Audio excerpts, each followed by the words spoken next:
कहाँ गोइल बनन अभी कहले हमन कि आओ ओ जी के बैठल बानी हम आगे से हम ही आके जगह बैठल बानी उनकर तो कॉल तन देखी तो फोन लगाई तो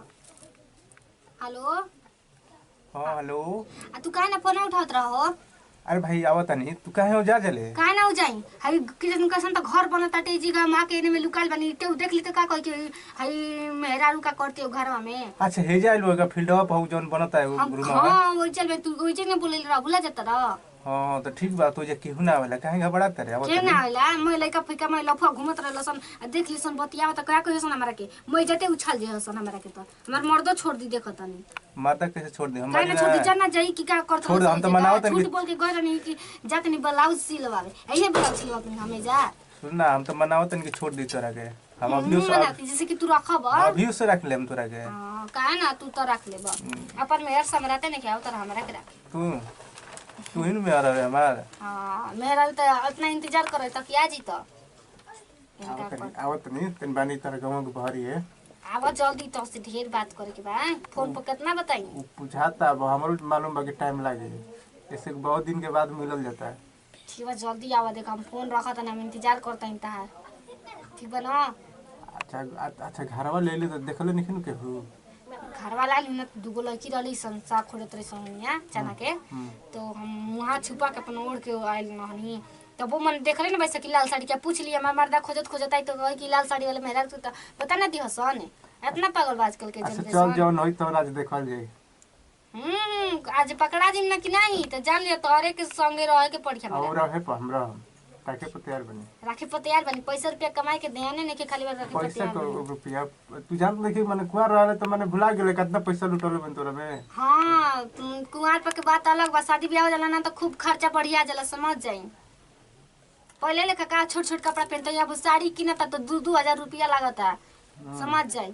ओ तो छोट रही कुआर पर तो कुछ सूट सलवार पहनते 500 रुपया में हो जात रहे जानते पहले में अब में अंतर नहीं खे बहुते अंतर बा कुछ नहीं के अंतर काहे पहले के आपके माई बाबू 2 रुपया में मेला देखत रहन आज के आप 2 रुपया में देख लेम का ई बतलाई ना अतने से सोच ली चलो तने। अच्छा रुको बड़ मत करावत नहीं जल्दी आई ना तो हम खिसो भरता हम चल जाई आगो नहीं जरे जल्दी आई रख दनी हां जब हम आई ना तब हम फोन मत कर भारत पर आगे नहीं मुद्दे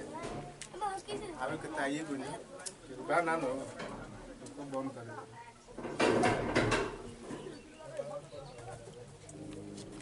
बच्चे के क्या करता हो कब से हां कहत ना नहीं किया गुनी कब से मोबाइल चला जाके एकदम फोन करके को फोन करी बा हाथ में फोन करे के चाहिए केहू जाने भी कहां बतिया केहू के बोला कि हम जानम कि हमारा ऐसा सोच कि नहीं हम तो हम झूठ बोलो तो ना फोन करब बार-बार तू